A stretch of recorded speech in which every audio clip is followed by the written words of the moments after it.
Good morning.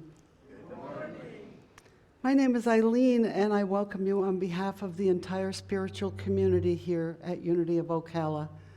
Will you please listen while I read a prayer for us this morning? It was written by a good friend of mine.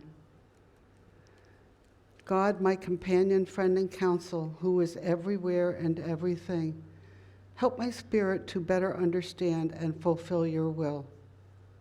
Through your wisdom, help my inner Christ evolve so I am closer to you. I know that your abundance will provide all that I need and more. You know my offenses and shortcomings and have always forgiven. Provide me your will and teach me to forgive as you do. Let the Christ in me recognize and avoid the trappings of being human, and help me realize your overwhelming, all-encompassing presence and love, For yours is the power, honor, and song from the beginning through eternity, always with love for all mankind. Amen. Welcome everybody, including those of you who are out in cyberspace.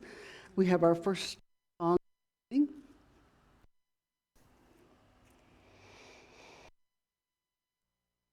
This day, one of my very favorite.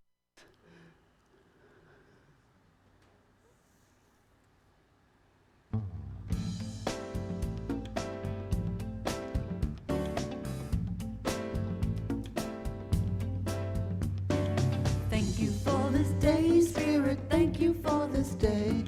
Thank you for this day, Spirit, thank you for this day. This healing, this healing, this healing day. This healing, this healing, this healing day. Thank you for this day, Spirit, thank you for this day. Thank you for this day, Spirit, thank you for this day. This healing, this healing, this healing day. This healing, this healing, this healing day. Thank you for this day, Spirit, thank you for this day. Thank you for this day, Spirit, thank you for this day. This healing, this healing, this healing day. This healing, this healing, this healing day. Thank you for my friends, Spirit, thank you for my friends.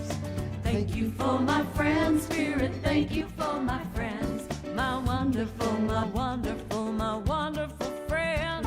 My wonderful, my wonderful, my wonderful friends. Thank you for my friends, Spirit, thank you for my friends.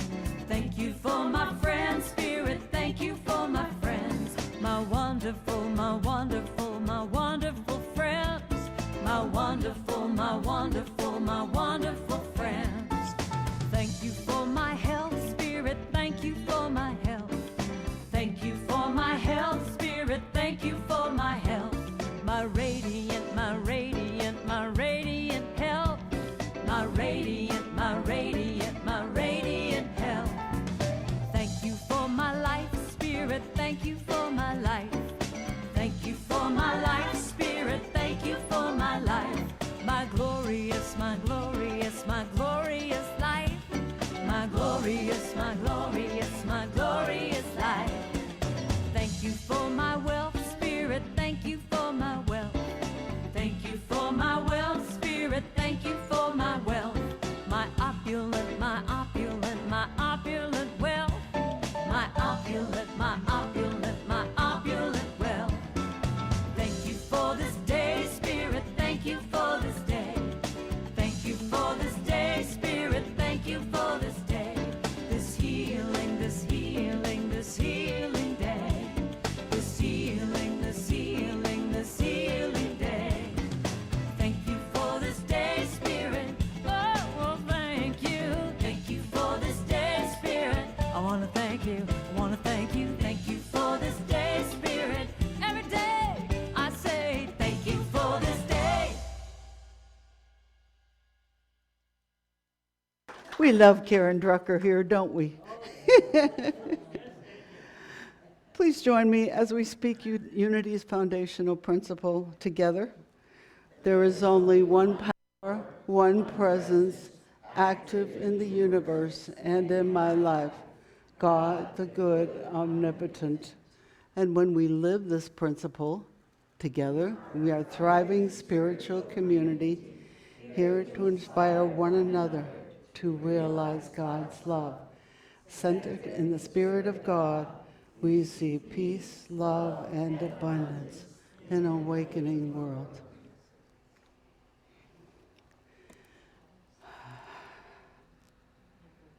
And the daily word today for Palm Sunday. The affirmation is, on Palm Sunday, I honor the divine presence within. Want to say that together? On Sunday, I honor the divine presence within.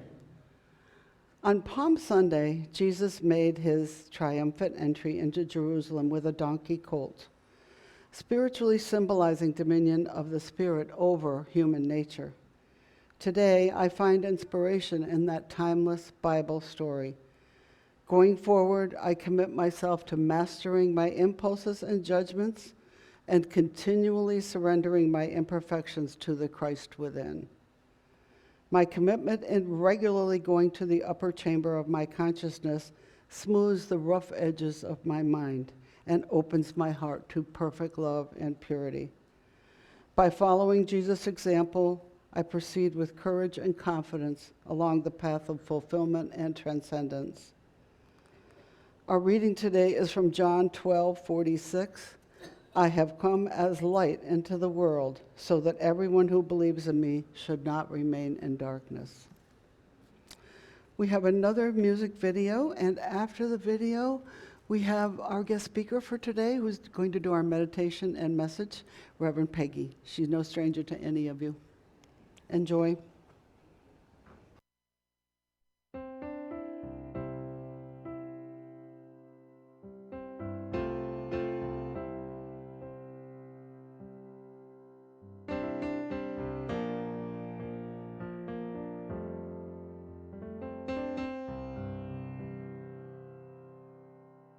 There is a garden where dreams come true,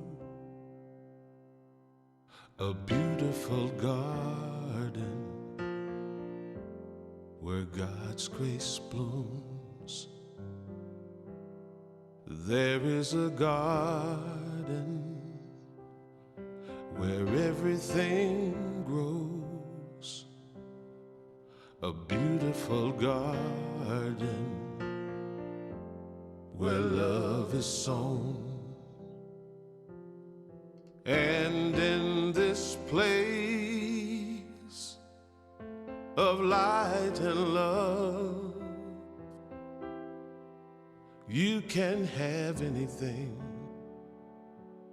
that you're dreaming of. There is a garden where dreams come true,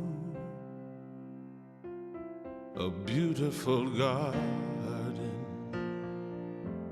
That garden is you.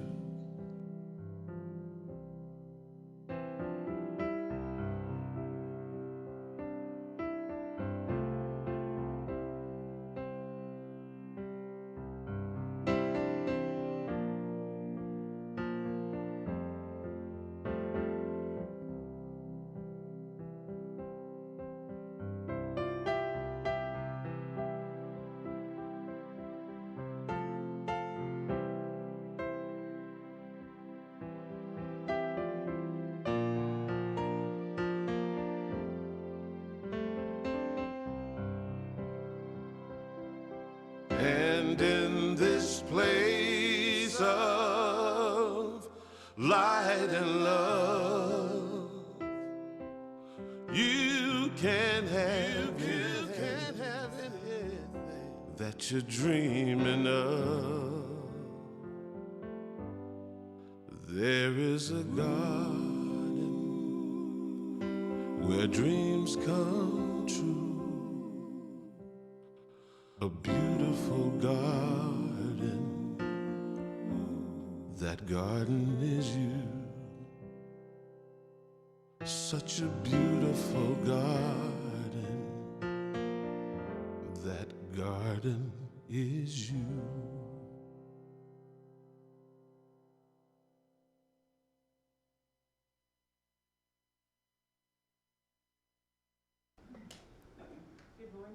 Good morning.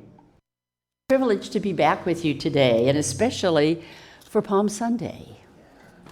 Such a special time, Palms. I invite us as we turn within for a meditation this morning to picture ourselves choosing to be among those that lined the path when Jesus came into Jerusalem on Palm Sunday. What kind of preparations would we do? How had we heard of Jesus? And as we turn within just now, let's just put ourselves into that frame of mind where we know we're going to be going to Jerusalem, if we're not already there. Perhaps we're going for the Passover feast later in the week, but we're going early because we know that Jesus is making this entrance. The word's gotten out, and we heard about it, and we don't want to miss it. We may actually collect palm fronds and take them with us to strew on the road in front of Jesus as he comes into the city. We know there's significance to what palms mean, and we're willing to participate in this wonderful celebration of life. As we find ourselves in this awareness, I invite us to bring it to the present moment as well.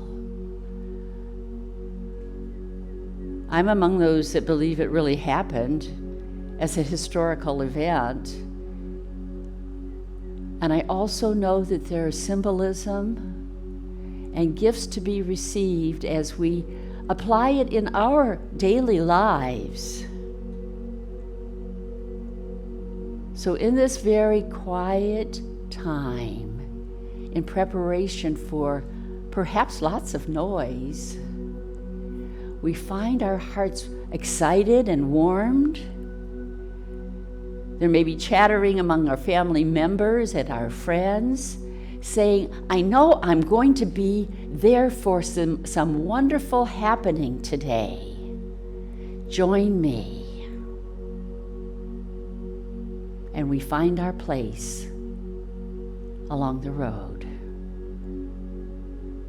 near the entrance to the city.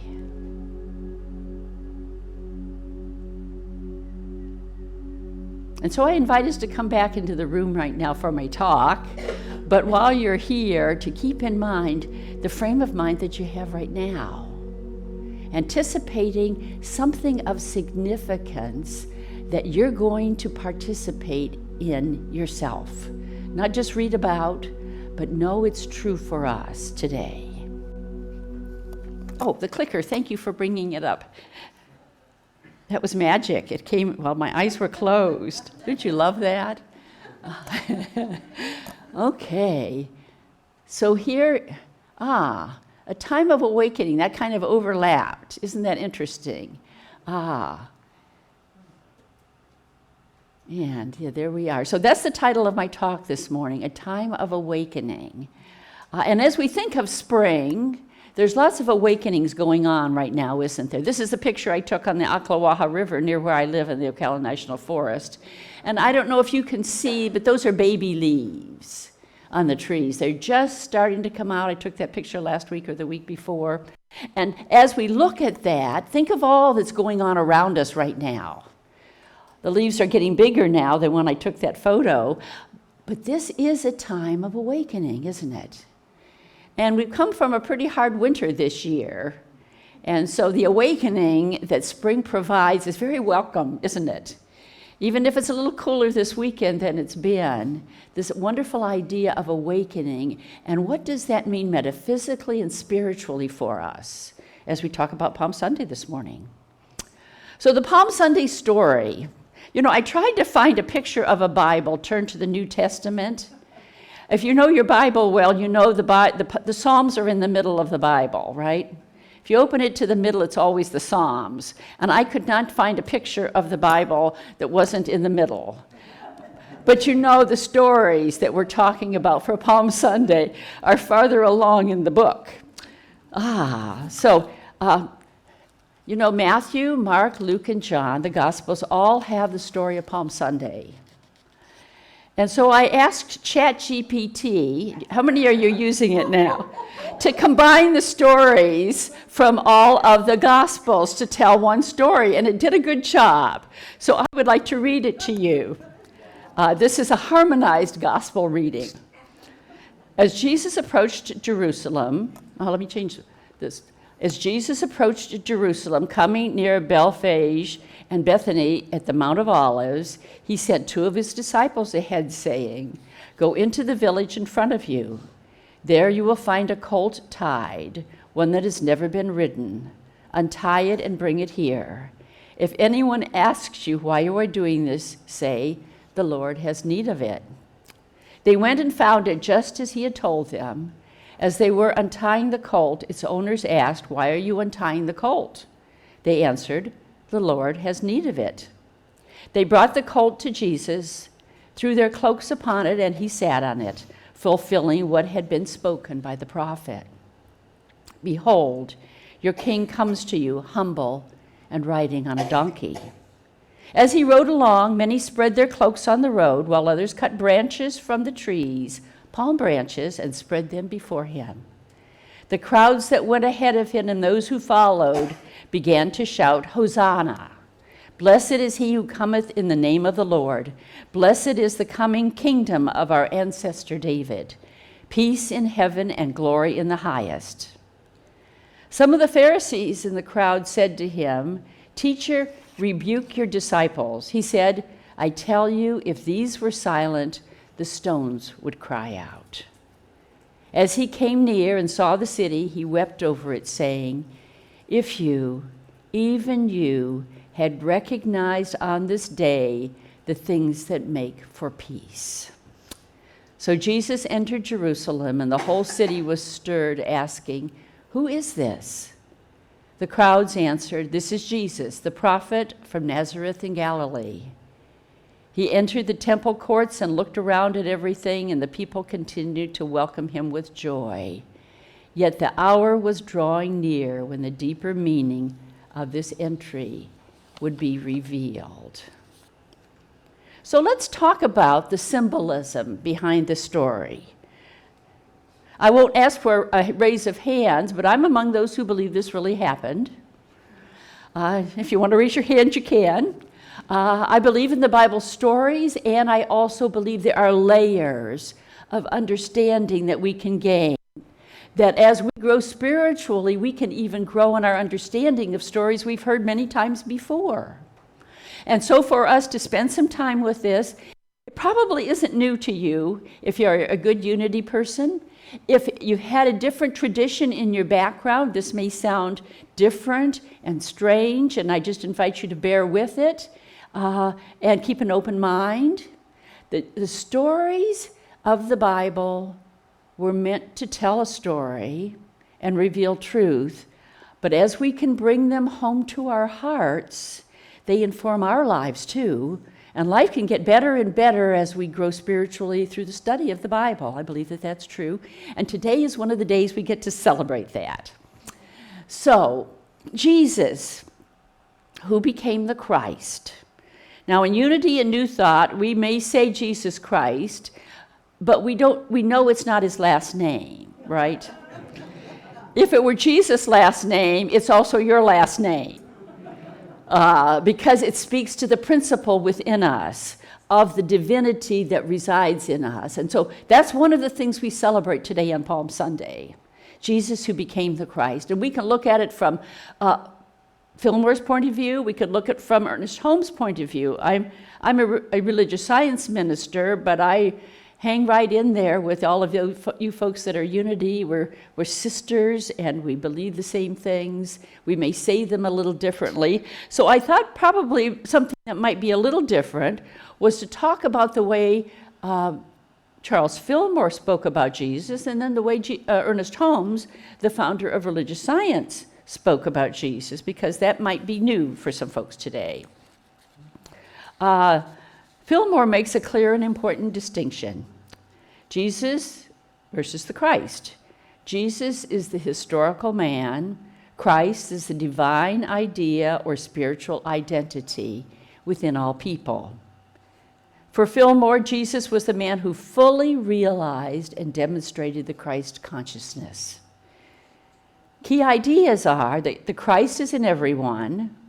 Jesus showed what is possible when we awaken to our divine nature. He was the only begotten Son, and that equals divine potential, not exclusive. Rather, it represents a state of realization. So if we were to take that term, only begotten Son, we could say everyone is the only begotten Son of an infinite Father. If God were not infinite, then we could not all be the only begotten Son. But because God is infinite, each and every one of us can be the only begotten, loved with that same infinite love that a firstborn could have, right? Miracles are spiritual law in action. And I love this one. Jesus wasn't breaking laws of nature when he demonstrated through the miracles, was he? He was demonstrating higher spiritual laws. And that salvation is an awakening, not a rescue. We're not saved by Jesus' suffering, but by realizing the same truth he realized. Now, Ernest Holmes, his idea was Jesus was not the exception, but the great example. He demonstrated that universal law and was the clearest embodiment of the law of mind in action. Jesus understood the law of mind. When he said, "It is done unto you as you believe," he was speaking of a spiritual law. That faith is mental alignment with truth, and that we can do the same works that Jesus did. So they agree. A simple way to say this, if we distilled both Ernest Holmes and Charles Fillmore, we might say, Jesus did not come to be put on a pedestal, but to show us the divine pattern within ourselves. Not worship me, but follow me. Not I alone in the Son, but you too are. Realize it. So we come to the city of Jerusalem. Now, the Jerusalem that we see today does not show forth the divine symbolism that Jerusalem is from a metaphysical point of view. If we were to look up Fillmore's definition of Jerusalem from that wonderful big book that defines words from the Bible, we would find that he's telling us that Jerusalem is the holy city. It symbolizes within us the habitation of peace, possession of peace, vision of peace, abode of prosperity within us. So when I invited you during the meditation to feel what it felt inside, that was a peace, wasn't it, that we were feeling? And that also stands for this city of Jerusalem, which is the ideal. And the word actually means city of peace.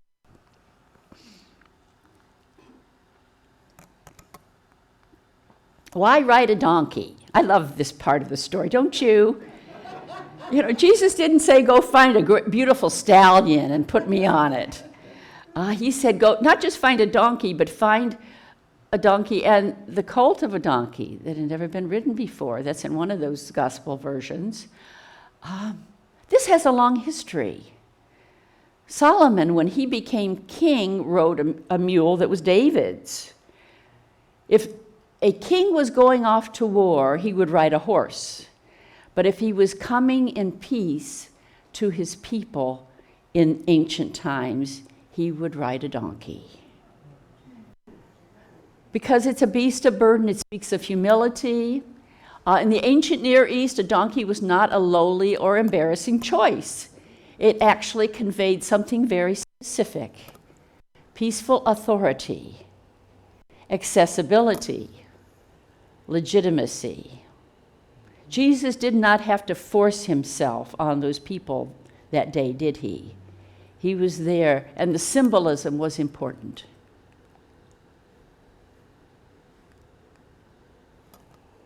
You have to click the right button. Okay. Not the top one, but the bottom one, right, Jean? Yeah, the one that we've all worn off, the arrow. We've worn the arrows off, yeah. So this is from Matthew. The crowds that went ahead of him and those that followed shouted, Hosanna to the Son of David. Blessed is he who comes in the name of the Lord. Hosanna in the highest heaven. Hosanna in the highest. Hosanna. Now this is a very interesting word. 3,000 years ago, well, sometime between 500 BC and 1000 BC, this word meant save us. And in Psalm 118, you'll find, matter of fact, it doesn't say Hosanna, it's been translated into English in all the versions I've found. It means save us, O God. But during the time between that writing of that psalm and Jesus' time, the meaning of Hosanna encompassed more than just save us. It spoke to praise, adoration, recognition of a divine presence. So isn't that interesting that back in times before Jesus, 500 or 1,000 years before Jesus, a word that meant save us had been evolving into a word that means praise. So Hosanna to the highest, they are praising Jesus with perhaps the highest word that they can think of to say. And it's a recognition of divine presence. Now I invite us, as we take the symbolism of this story to heart, that we're speaking into our own heart. So what we are saying is that it isn't that we need to be saved, but we need to recognize the divine presence that is within us. This is what we are awakening to today on Palm Sunday, this divine presence that's within us. And then palm branches. Don't you love your palm branches?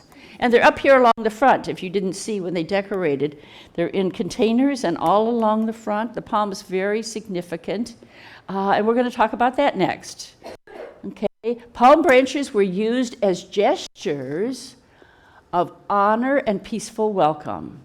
So a palm branch could be given to someone because they won a race in Roman times. The palm itself was a recognition of something of honor. It's also peaceful and it's a welcome thing. So imagine Jesus on this little colt of a donkey. People are strewing down palm branches along the path and also their cloaks. Wonder what that could mean metaphysically for us. As we're welcoming the Christ within us, if we're strewing down something that speaks of honor and peace and welcome, when was the first time you ever heard that there's a divinity within you? Were you a child? Did you resist it? Is it something meaningful to you when you heard it? I really believe that our soul loves to hear the truth about itself. And so we can say this over and over again, that within us is this Christ consciousness. It may not be awakened fully, and so every time we have a Palm Sunday, we get to wake it up a little more, right? This idea that when the Christ consciousness is symbolized by Jesus on the donkey, coming into our lives, into the city of peace of our life, that we are welcoming it with the palm fronds. We are saying yes, we're agreeing for it to appear in our awareness. Reverence, recognition of sacred presence, a readiness to receive something higher. All of these things, this little palm that you're holding in your hand represent. And metaphysically, it's an opening consciousness to the divine. I'd like to tell you a story. It's about a young woman named Mary Ann. Mary Ann had built her life on proving herself. Every room she entered, she felt the need to impress. Every conversation became a subtle performance.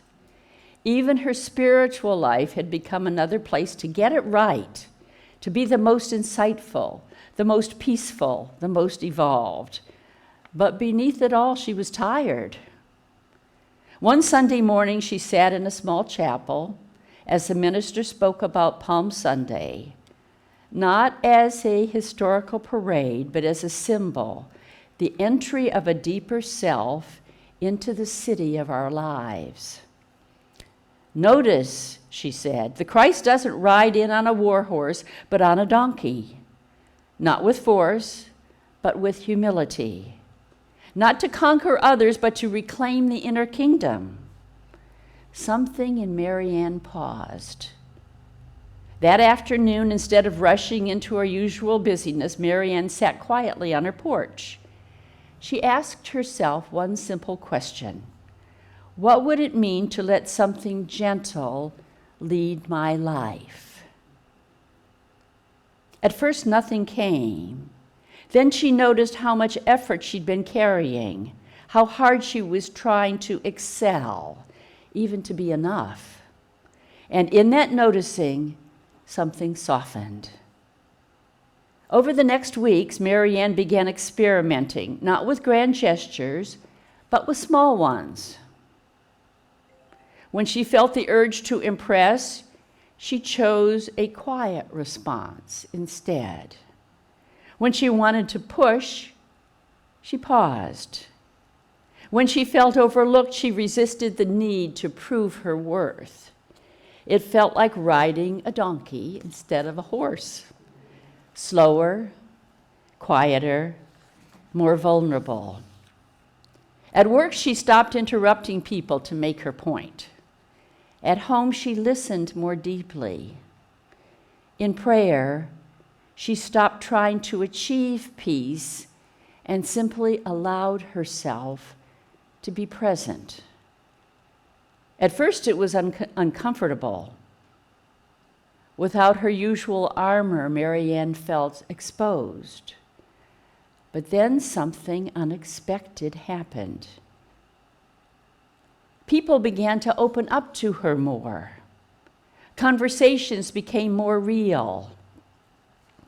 She felt a kind of ease she hadn't known before, not because everything was perfect, but because she no longer needed it to be.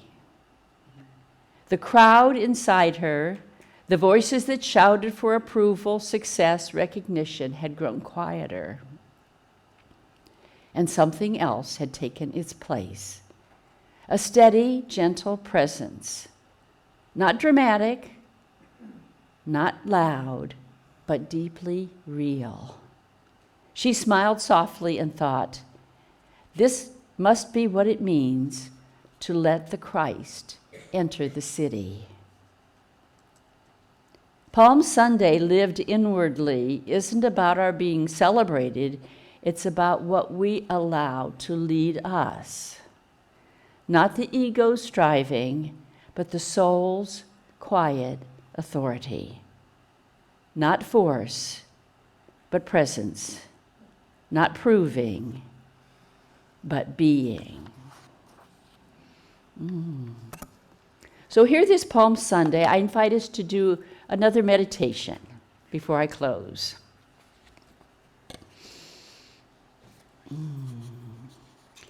I invite you to sit comfortably and allow your body to soften.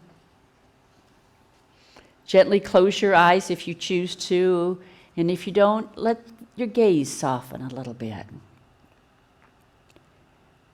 Take a slow breath in and release. Again, breathe in and let it go. Now imagine a quiet path leading into a peaceful city. This is not a place outside you. This is your own consciousness. In the distance, you sense something approaching. A presence, calm, gentle, riding not in power or force, but in peace. This is the Christ, the divine awareness approaching the gates of your heart.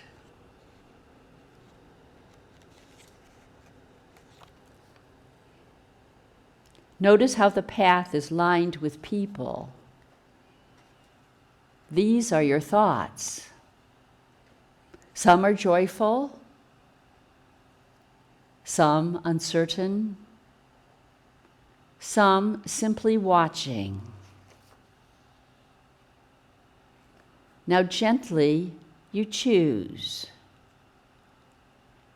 You take a palm branch, a symbol of welcome, surrender, and recognition, and you lay it down.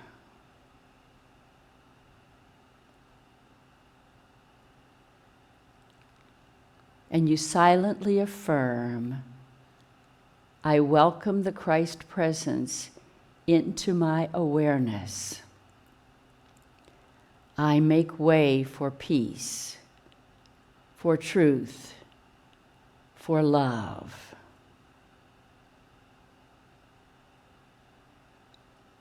Feel something within you soften, open, receive. The Christ enters, not from outside, but rising from within.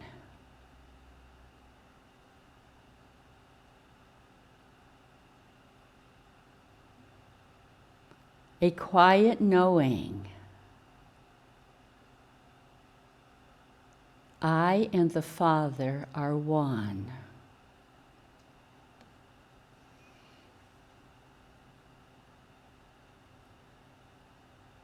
Let that truth move through you gently.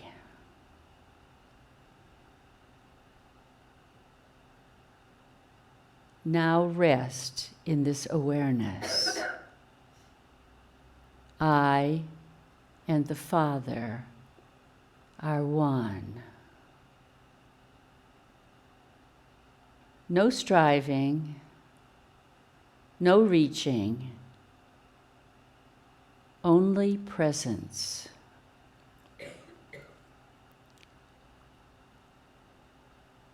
Take a slow breath in, and as you exhale, feel this. What I welcome today, I become.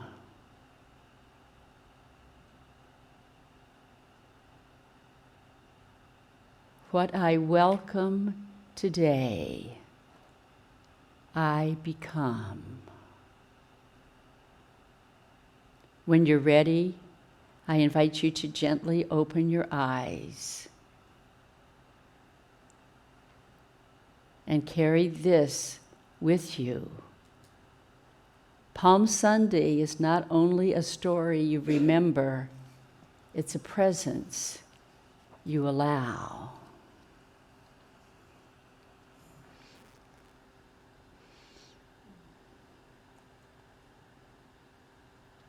And I invite you to join me next week for the Easter story.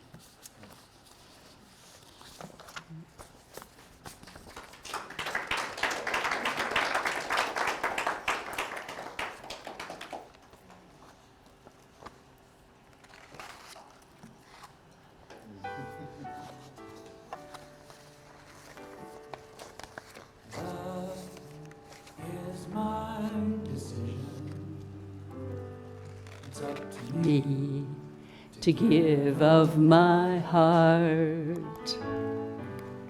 Love is my decision.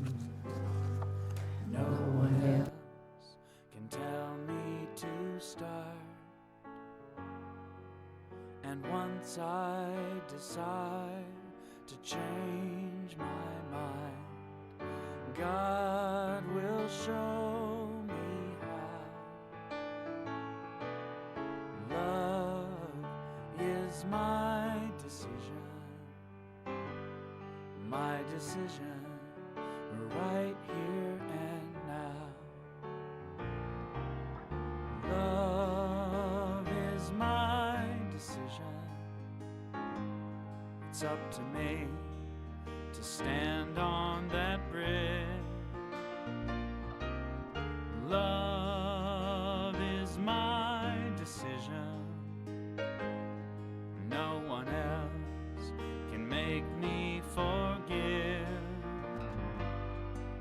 And once I decide to change my mind, God will show me how. Love is my decision right here and now.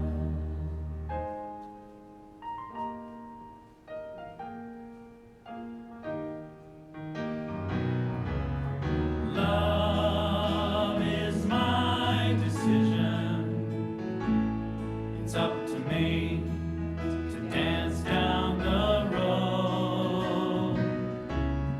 Love is my decision. No one else can lighten my load. And once I decide to change my mind, God will show me how. Love is my decision right here and now. Love is my decision. It's up to me to dance down the road. Love is my decision. No one else can lighten my load. And once I decide to change my mind, God will show me how. Love is my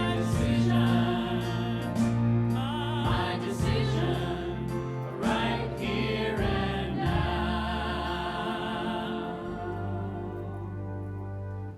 My decision right here and now.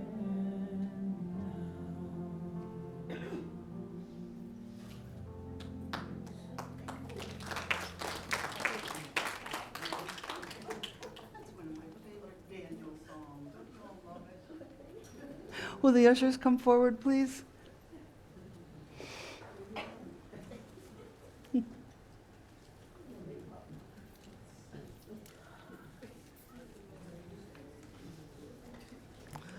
Please join me as we bless our tithes and offerings together.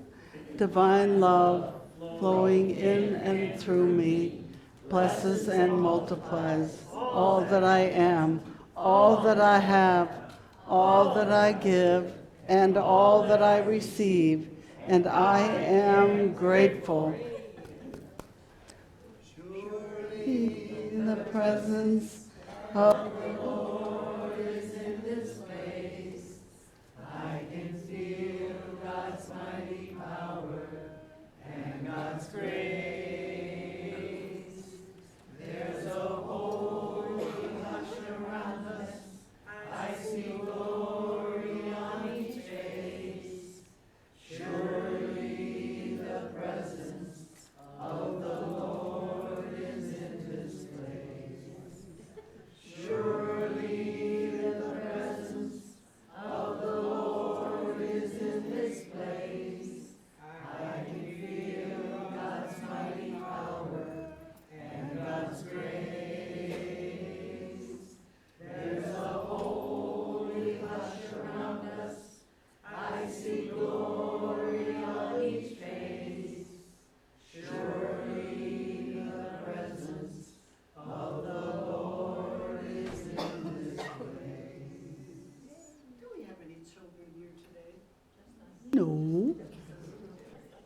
This is our prayer box. You all know the prayer slips are back on the credenza there. Prayer works. Jim and I have had so much experience with prayer working in our life, as I'm sure you have too. Get your slip, put your thank yous or your please or whatever you want to call them into the prayer box. They're prayed over every day by our chaplains. And after 30 days, they're sent off to Unity Village for more prayer for 30 days. So it works. Today's prayer chaplain is Michael Hedberg. Michael is in the back waving his hand. He'll be up front here after service to pray with you or for you if you'd like. If he's not available, other chaplains have their stoles on and they can help you if you so desire. We don't have any children today, I guess, so let's bless ourselves. We love you. We bless you. We see you loved, guided, and protected, and we empower you to do great things. Woo-hoo. Do we have any first-time visitors here today? Yay, I thought I saw some new faces. If you'd like to stand, we will be happy to give you a blessing. Together? We love you. We bless you. We behold the Christ in you. We love you. We bless you. We behold the Christ in you. We love you. We bless you. We behold the Christ in you. Our usher will bring you a packet of information about Unity, and we hope to see you again. Announcements. You probably noticed that beautiful basket back there with all the wonderful stuff in it. We're having a raffle that benefits the church. Martha, did you put this together? Joanne. Oh, okay, Joanne. Very good. Tickets are 1 for $2 or 6 for $9. So spend your money wisely. The drawing will be next Sunday, I believe. Put your name on the back of the ticket. You don't have to be present to win. As mentioned, next Sunday's guest speaker for Easter will be Reverend Peggy again to follow up on her story. The prayer circle continues this Wednesday from 11 to 12, and we pray for peace around the world. And the gathering circle continues every Wednesday at 12:30 until 2. We're currently studying the book, How to Speak Unity. It's exciting. Are there any other announcements? Yes.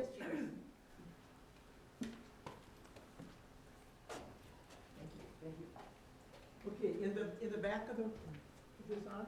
No. Okay. Oh, yes, we're connected. In the back of the room, Joanne has put together a first dibs table for our members. So rather than waiting till our April 11th plant sale, anyone here today can have first dibs on the flower pots, the plastics, the ceramics, the beautiful things, and some new things have been added. There's gorgeous stuff. There's a easy to follow list there of simple, easy prices, very affordability. If you want to take one home and plant something in it and bring it next Sunday for the plant sale, fine. You want to take it home, plant something in it, and keep it for yourself, fine. Just pay for the pot. Okay, and Bruce, do you want to make any announcement about the plant sale? April 11th. This is our third plant sale, so everybody's pretty much familiar with how we do it, and it really is nice that so many of the congregations show up. It's kind of a party kind of thing, but it's with the neighborhood. Yeah. The plant sale is really brings the neighborhood and us together. It's one of our great fundraisers, yes, but a celebration of beautifying our neighborhood, beautifying the world, loving the natural world, and sharing it. So if you feel like you just want to come, bring a lawn chair. We'll hope for good weather. And if you have extra plants out in your yard, bring them early so we can water them up and get them looking good. And let's have a good time with the plant sale. What time is it? It's 10 to 4. What, do you remember? We'll need helpers before 10. Yes, yes. We'll set up tables and chairs and set up all we can out under the big oak tree. Yeah, it takes place out under the big oak tree and in the shade, and it's just become something a little different. Yeah. Thanks. I didn't mean to make an announcement, but I guess I did. It's a nice fundraiser for the church, it really is. Oh, is there a drum? Oh, the full moon's next week already?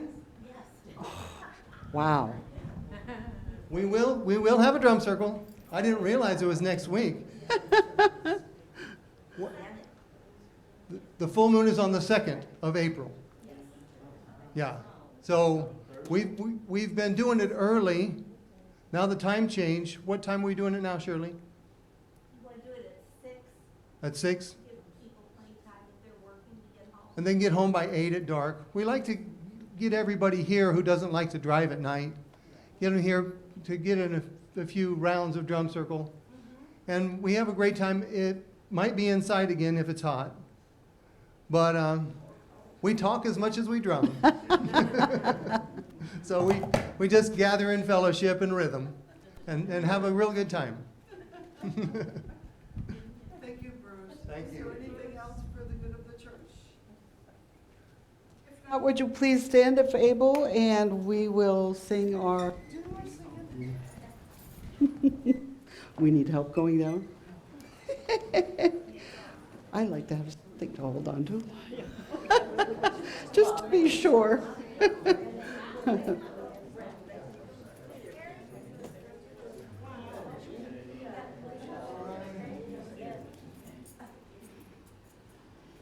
Everybody comfortable, I feel? All right. Okay, Nice.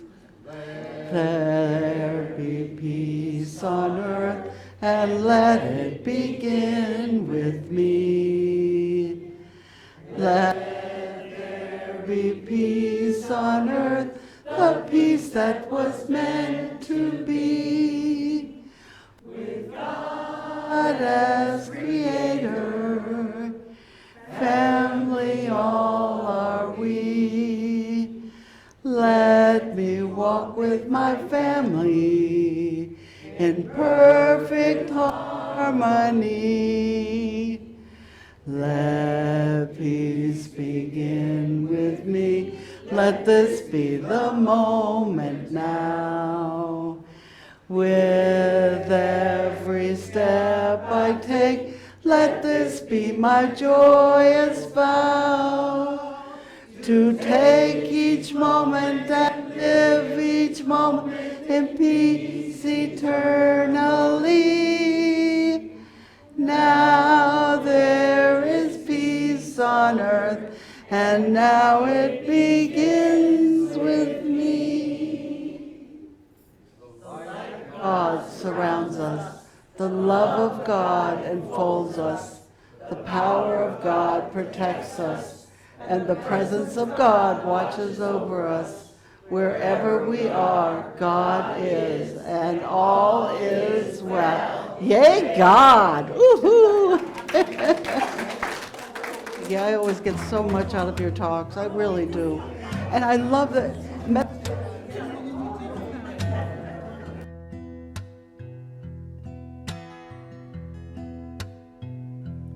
When I was